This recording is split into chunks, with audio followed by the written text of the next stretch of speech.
So Leute, herzlich willkommen im Rheinsburg-Studio in Stuttgart. In diesen heiligen Gemächern nimmt Phrasepick gerade ihre neue CD auf. Jetzt können wir mal ganz gemütlich da einen kleinen Rundgang machen, damit ihr mal wisst, was wir da so machen. Die anderen sind nämlich alle gerade beim Kaffee trinken. Ich selber habe keine Lust, Kaffee zum Trinken, deswegen mache ich jetzt schon diesen kleinen virtuellen Rundgang. So, jetzt sehen wir gleich, wo unser Gunnar seinen Bass nachgestellt hat. Das ist sozusagen die Hexenküche von dem ganzen Geschäft da.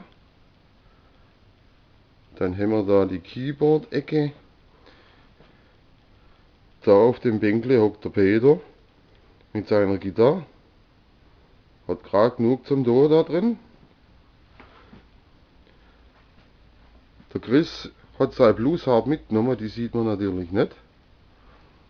Und jetzt gehen wir noch geschwind in diese sogenannte Schlagzeugkabine. Das ist ein bisschen schalldämmt, damit die Bogen beim Aufnehmen nicht Ohren wegfliegen. Das ist etwas groß. Also an Klaus vorbeileiten darfst du nicht.